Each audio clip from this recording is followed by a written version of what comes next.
Good morning, everyone. I have a new microphone, so we're trying to see if this one works properly. I actually did this video last night on this new microphone, and it didn't work properly. It didn't record my voice as well as I'd liked it to, so I'm trying it again. So here we go. This has been in the news a lot lately. Yesterday or 2 days ago, the UN released a very dire report talking about how the world is going to end if we don't cut our emissions by half. We're going to get there, and we're going to talk about that specifically soon. And Justin Trudeau is going into an election year vowing to shove a carbon tax down 6 provinces' throats, despite legal challenges in all of those provinces, valid legal challenges. So we're not going to listen to Justin Trudeau because I dislike him personally and professionally, and he is a waste of time as a prime minister. So bye, Justin. So Mr. Goldstein, I think I'm going to stick with Goldstein for now, tweeted the other day, quote, "The UN climate porn is getting us nowhere." My Wednesday Toronto Sun column, and there's a link to a column. We're not going to go to the column, but I wanted to note the term climate porn. Climate porn is referring basically to all of these news articles that talk about, like, we have to cut our emissions by half in 12 years to meet the new targets for the UN. And this is a guy named Gronk, and I think he's kind of funny. He says, we live in Canada, a country that is we live in a country that is carbon neutral, but we were supposed to cut emissions? Why? The carbon output is not a problem here. Put pressure on non-neutral countries and leave us alone. UN, quit trying to tell us what to do. Clean up your own mess. Okay, and he's a Neanderthal, says he, so sorry about the broken English there.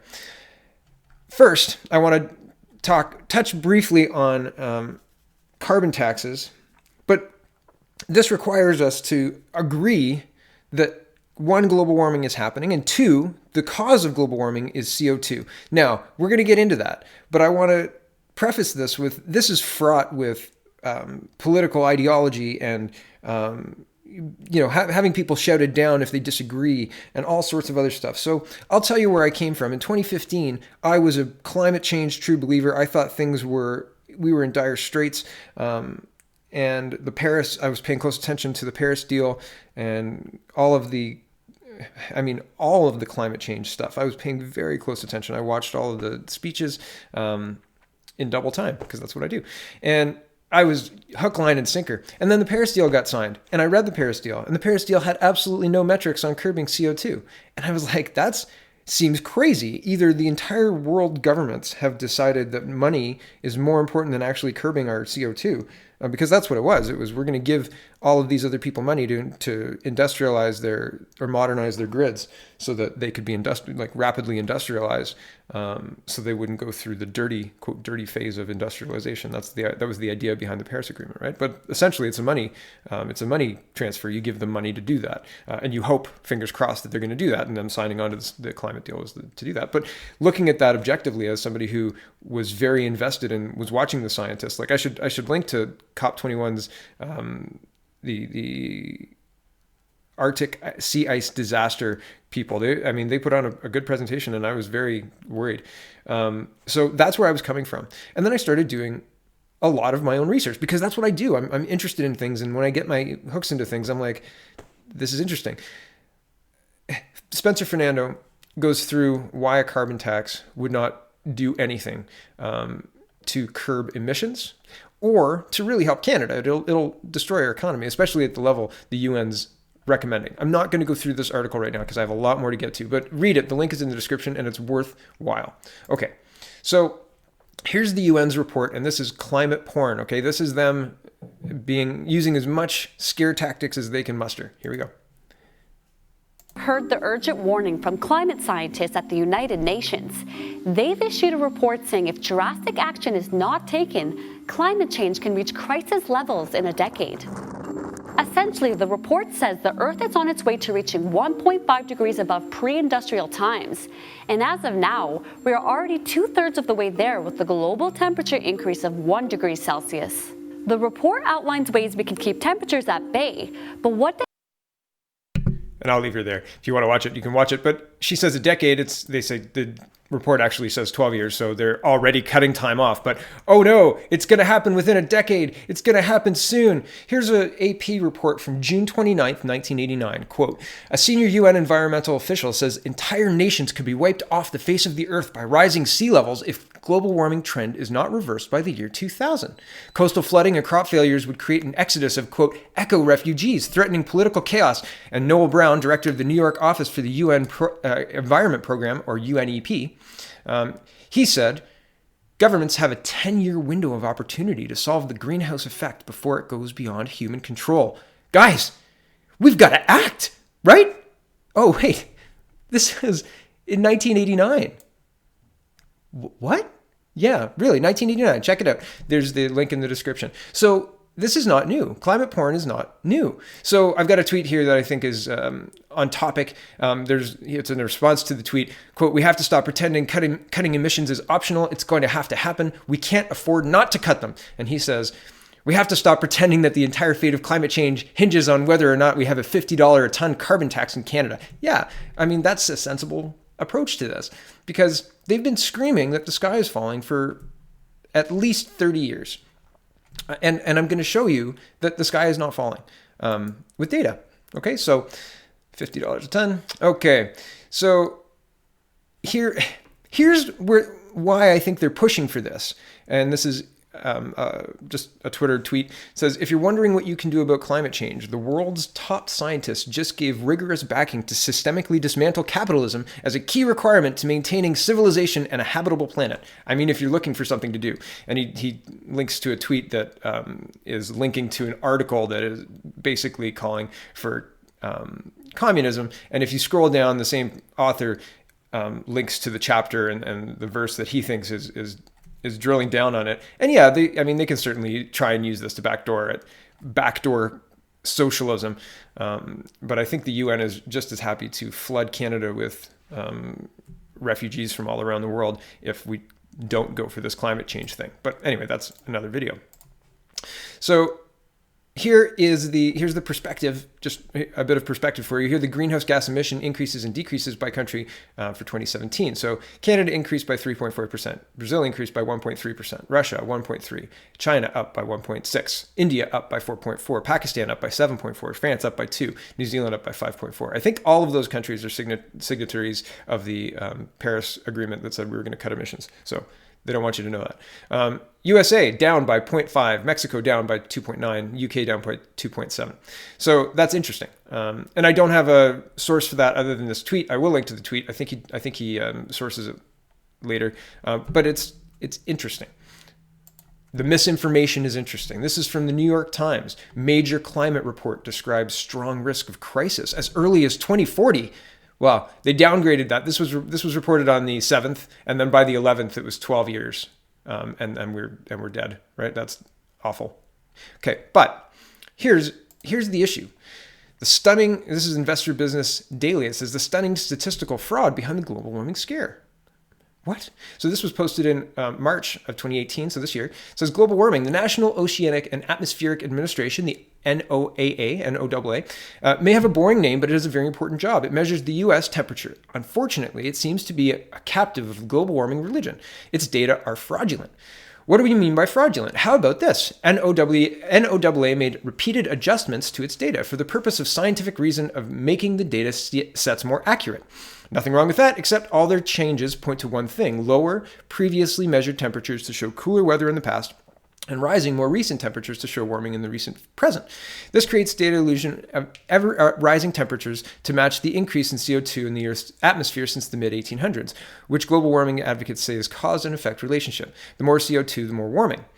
But the actual measured temperature record shows something different. There have been hot years and decades since the turn of the century and cold years and colder decades, but the overall measured temperatures show no clear trend over the last century, at least not one that suggests runaway warming. That is the NOAA's statisticians adjust the data. Using complex statistical models, they change the data to reflect not reality, but their underlying theories to global warming. That's clear from a simple fact of statistics. Data generate random errors, which cancel out over time. So by averaging the data, the errors mostly disappear, right? So you don't take the crazy outliers, you take the the most of the dots fall in the center of the plot. You average it, right? And the crazy outliers just disappear because they don't matter, because they're not a trend, right? But that's not what the NOAA does. According to the NOAA, the errors aren't random, they're systemic. And as we noted, all of their temperature adjustments lean cooler in the distant past, and warmer in the more recent past. But they're fuzzy about why this should be. Far from legitimately adjusting anything, it appears they're cooking the data to show a politically correct trend toward global warming, not by coincidence, and this has been part and parcel of government underlying policies for the better of 2 decades. Okay, I'm going to show you with a Wikipedia article what they're adjusting, and we'll get there in just a minute. But I wanted to continue on the trend of this data is falsified. So the IPCC uses a data set, and we're going to get to that data set in just a minute. But this is if you haven't heard of Climategate, Climategate happened in 2009 and then again in 2011, where the climate scientists' emails were hacked and then released to the public. So that's what this is talking about. This is released in 2011, November 2011. 2 years almost to the day of the original Climategate. So it says Climategate 2.0, new emails rock the global warming debate. A new batch of 5,000 emails among scientists central to the assertion that humans are causing a global warming crisis were anonymously released to the public yesterday, igniting a new firestorm of controversy nearly 2 years to the day after similar emails ignited the Climategate scandal. The 3 themes that are emerging from the newly released email. 1, prominent scientists central to the global warming debate are taking measures to conceal rather than disseminate underlying data and discussions. 2, the scientists view global warming as a political cause rather than a balanced scientific inquiry. And 3, many of the scientists frankly admit to each other that most of the science is weak and dependent on a deliberate manipulation of facts and data. So I'm going to read a bit more.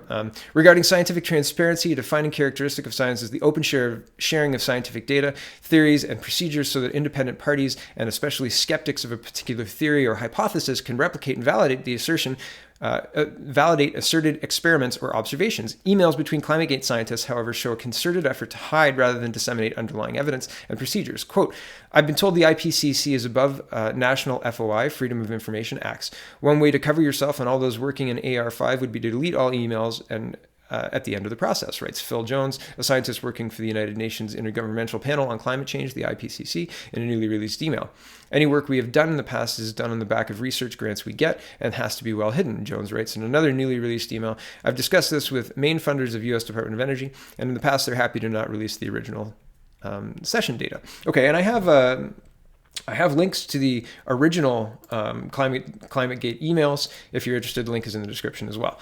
And it's a whole book. It's an annotated book, and it's interesting, but it's a little dense to get into here. But just suffice it to say that this link is in the description, and you can read how further they're kind of trying to hide what the data sets are showing.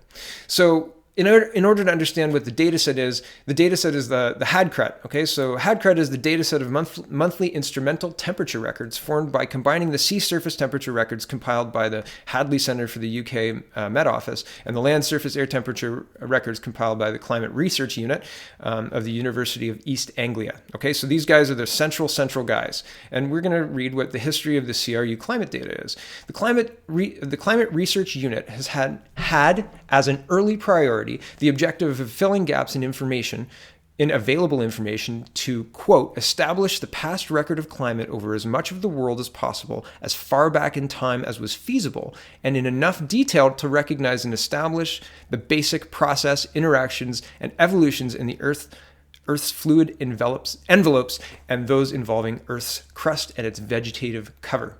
And then, so right there, it says, we are going to establish the past record of climate over as much of the world and as far back in time as was feasible. So they're doing this through going through local records, but that's hardly scientific. And as it turns out, it doesn't yield any really great results. Like here is, no, hold on, I've got this in the wrong order. So here's a report released on October 11th. It says, I'm bringing this back to the top for discussion mainly because Steve Mosher was being a cat. Oh, sorry. Just ahead of a new report from the IPCC dubbed the SR15 about to be released today, yesterday. We have this bombshell. A detailed audit shows the surface temperature data is unfit for purpose. The first ever audit of the world's most important temperature data set, the HADCRET 4 has found it so riddled with errors and freakishly improbable data that it is effectively useless. And then this is from the IPCC, and it's a global warming warning, and it's just more global warming porn. So I'm not going to bother reading it. And it says, back to the article, this is what consensus science brings you, groupthink with no quality control. Hardcrut 4 is the primary global temperature data set used by the Intergovernmental Panel on Climate Change, the IPCC, to make its dramatic claims about man-made global warming. It's also the data set at the center of the Climategate 2009, managed by the CRU at East Anglia University.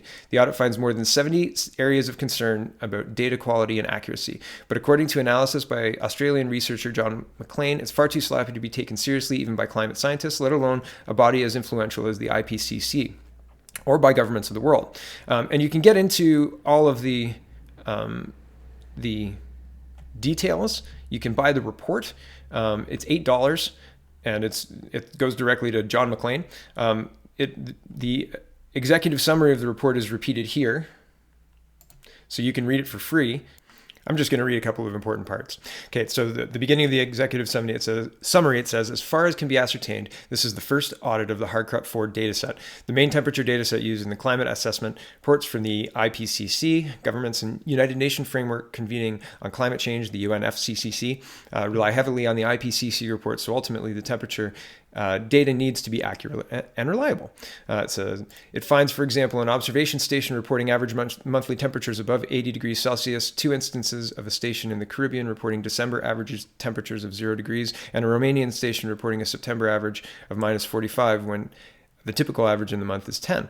On top of that, some ships measured sea temperatures reported their locations more than 80 kilometers inland. It appears the suppliers of the land and sea temperatures data failed to check for basic errors, and the people who created the Hardcrut dataset didn't find them and raise questions either. Data sparsity is a real problem. The dataset starts in 1850, but for just over 2 years at the start of the record, the only land-based data for the entire southern hemisphere came from a single observation station in Indonesia. At the end of 5 years, just 3 stations reported data in that hemisphere. Global averages are calculated from the averages for each of the 2 hemispheres, so these few stations have a large influence on what's supposedly, quote, global. Related to the amount of data is the percentage of the world or hemisphere that the data covers. According to the method of calculating coverage for the data set, 50% global coverage wasn't reached until 1906, and 50% of the southern hemisphere wasn't reached until 1950. So those are some pretty big concerns with a data set. So here is all of the models, and you can see if you zoom in which model is which, and all the lines are represented here. And I've heard criticism of this chart, but this is an average of the real temperature. So the green and the blue are the satellites the average 2 balloon, the average 2 satellite. Okay, so weather balloon, satellite. These are the average temperatures. This is the model. Okay, since 1975, because that's when they all start from that point. The models do. Okay, so you can see the temperature has been stable and not following the model. It's been as stable as it looked at the beginning of 1975 to 1985, 1985 to 1995, 1995 to 2005, and I'm willing to bet when they add the 2015, that blue and green dot, it's going to be right there. And I'm sure I could find it, but I'm not going to right now because it's just one more plot on a pretty even plot. So have a look. The link's in the description. That's interesting to me. That's interesting that the real data is being attacked.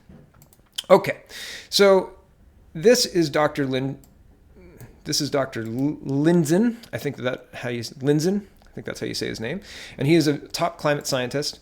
And we're rounding, well, there's still a little bit more in this video, guys. So thanks for sticking with me. I appreciate it. I know it's long, but I think it's important. Okay, so top climate scientist nails the global warming myth. So in the latest hysterical bulletin, the UN Invigorating Panel on Climate Change, the IPCC, Intergovernmental Panel on Climate Change, not invigorating, has urged that we need to spend $2.4 trillion a year between now and 2035 to avoid the potentially catastrophic consequences of climate change.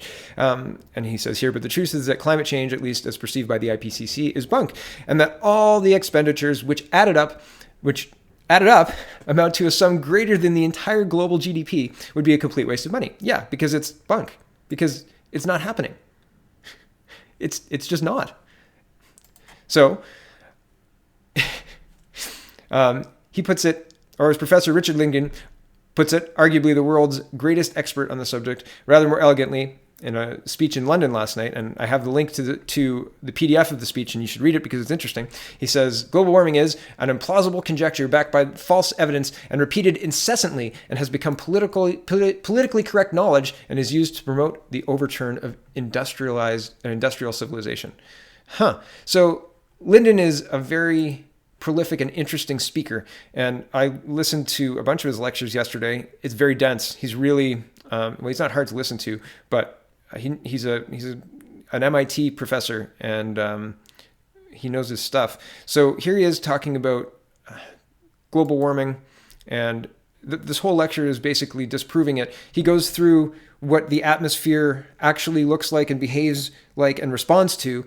And he basically says that if we're saying that the atmosphere is down to just CO2 and that's it, you're crazy, basically. But he's talking about what controls the climate, and that may be the wrong question. So we'll just listen here. What I mean by that, and this is important, we're keeping on talking what from 1883 controls the climate. This may be the wrong question. Climate will vary without any forcing at all. I hope you all understand that. You don't need the sun. You don't need increased greenhouse gases. You'll still get ENSO. You'll still get Pacific decadal oscillation. You'll still get Atlantic multi-decadal oscillations. And you'll still get ocean overturning due to the formation of deep water that can take 1,000 years or more. People are so he's basically saying, like, the systems that we're talking about are so complex and so long term that like 200 years is a blink of an eye. And it really is. It's a blink of an eye. Like, it's 2 human lives, but in the time of like a tree or a rock, the climate and the world, it's nothing. It's absolutely nothing. Here is a little bit more an entertaining takedown of global warming. And so she is tearfully saying, how could you Wall Street capitalist, you're destroying the world for our children. So I'll let her ask her question, and then we have to skip ahead to his answer. And I'll cut it off when it kind of seems to make sense to cut off, but a lot of this is great. Link is in the description. Dan, you got the money. Okay. I got a few, Bob, yeah. Okay. You support Trump? You do? Yep. Okay. I was one of the first endorsers, public endorsers of President Trump. What are you guys going to do when our ocean level rises? Thank you for asking that question. I have the answer. No, let me finish. I have the answer. Let me finish. Thank you for the question. Yeah. Okay. For the first time on Earth, 23-year-old children talk about money. Down, please. Sit in the front. You've asked your question. Thank you. And he swears here as well, so be warned. Please. Thank you. That's okay. Please sit down. Let him answer. okay. In 2011, my wife and I were in Antarctica, renewing our vows. For most of you that don't know, Antarctica's on a mountaintop. Okay? And there is a $500 million facility, scientific facility there, and the scientists came to give us presentations about global warming. And they had cores of ice that they had drilled. They had drilled 4,000 or 5,000 cores, and they only brought 15 or 20. So they're going through the second or third core, and they said 275,000 years ago, this was the temperature, blah, blah, blah, blah, blah. And then 55,000 years ago, the world was 2 degrees warmer Celsius than it is today. This is 2011. And stop. And he said, and I said, well, you mean the whole world? He says, yes. And the poles are only benchmarks. And I said, well, what about the things that the young woman alluded to? Okay. And he said, it's all cyclical. And although the gas may have exacerbated it, in the cosmos of time, it's not a fart in the wind. In the cosmos of time, of the 13.8 billion years that we've been on this miserable planet, it's not a fart in the wind. And as I told Joe Rogan on his show, and he said in his infinite wisdom, and Joe, if you hear this, I thank you for the opportunity to be on your show. he said, then in 25,000 years, it's most likely not going to be a problem. Now, my direct answer to your question, if that were really true, which you believe, and let's just for a moment say that it is true, that means that the best scenario vis-a-vis global warming is about 10 feet raise in water. That's the best scenario over the next 40, 50 years. That's the best scenario. The worst scenario is about 100 feet. But let's just take the 10 feet. If the water on the planet is going to rise up 10 feet, that means the southern part of the United States is gone. England is gone. Most of Europe is gone. And I can go, most of Central America is gone. Okay. If that's the case, let's just take Florida, for example, which is one of the fastest growing beachfront condominiums on the planet. In the prospectus, when you invest, there should be, in the footnotes, if global warming is for real, they won't put it that way, global warming happens and water rises 10 feet, this investment you made is fuck all. I'll leave it there because he goes off and it's quite funny because it's awesome. He's totally right. I mean, guys with money aren't stupid and aren't buying oceanfront property that's going to be worthless in 5 years, 10 years. Here is another doctor, Nobel laureate, and so worthwhile to watch the whole speech again. We're going to just watch two things. This is some things are absolutely happening, other things are not what you expect. So how come, we heard about the Copenhagen meeting, how come that can be? Well, it can be because of societies like the American Physical Society. As you heard, I resigned from the American Physical Society because the statement, energy is incontrovertible. American Physical Society discussed the mass of the proton. The mass of the proton is not incontrovertible, according to the American Physical Society. But the global warming is. See, that's a religion. That's a religious statement. Like the Catholic Church says the earth is not round, and the Physical Society says that the global warming occurs. I mean, that's a terrible thing. And yeah, I mean, it's beyond, it doesn't make any sense. So here is quick global warming math that got me to question things, because this is really easy to check. And if it was real, it would have happened differently. If the fact is that CO2 has increased from 280 to 350 parts per million in 100 years, temperature has increased 0.8 degrees C, is there cause and effect? Oh, you can try to test that then. Since 1998, which was the warmest year measured, CO2 has increased up to 396 parts per million. So we can then calculate what the effect of the temperature would be. The very simplest calculation is 0.8 times 4 divided by 100 is 0.1 degree warmer. But it's colder today. It's colder now than it was in 1998. That's 15 years or so. How can that be? If CO2 is increasing regularly, it should be warmer, but it's not. So the math fails. It's a very simple, if this is true, if these statements are true, global warming causes temperature increase. If that's true, and there has been a steady increase of global warming since 1998, between 1998 and 2018, if that's true, it should be warmer today than in 1998. In 2011, when this talk was given, it was colder than 1998. How is that anomaly possible if it is indeed warmer today than 1998? Those questions had me, this was the first thing that introduced me to maybe global warming isn't as rock solid science as I was led to believe. And that question had me picking away at it for a very long time. This gentleman is, I'll let him introduce himself. I think he's very genuine, and I just enjoyed listening to him. Global warming skeptic, Anthony Watts. Idea that there's this debate in this country over global warming. There's some people who call it a complete hoax, and there are some people who completely embrace it, so forth. Where do you stand in that spectrum?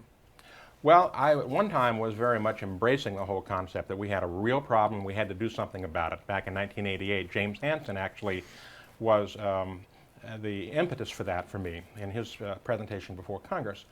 But as I learned more and more about the issue, I discovered that maybe it's not as bad as it's made out to be. Some of it is hype, but there's also some data that has not been explored, and there's been some investigations that need to be done that haven't been done. And so now I'm in the camp of, we have some global warming, no doubt about it, but it may not be as bad as we originally thought because there are other contributing factors. What bothers you most about Okay, and I'm just going to jump ahead. the argument I'm going to let him answer this question. that there is serious global warming? They want to change policy, they want to apply taxes, and these kinds of things may not be the actual solution for making a change to our society. What are you saying? That they're biased, essentially, or motivated by something else? What? There's a term that was used to describe this. It's called noble cause corruption. And actually, I was a victim of that at one time, where you're so fervent in your belief that you have to do something. You're saving the planet, you're making a difference, you're making things better, that you're so focused on this goal of fixing it or changing that you kind of forget to look along the path to make sure that you haven't missed some things. When I started looking into the idea that weather stations have been slowly encroached upon by urbanization and siting issues over the last century, meaning that our urbanization affected the temperature. And this was something that was very clear if you looked at the temperature records. But Okay, so I'll leave him there. And so that's a second scientist saying, like, hold on, the data that we're working with here to do all these policy changes, it's not right, and I know it's not right. So, right, that's concerning.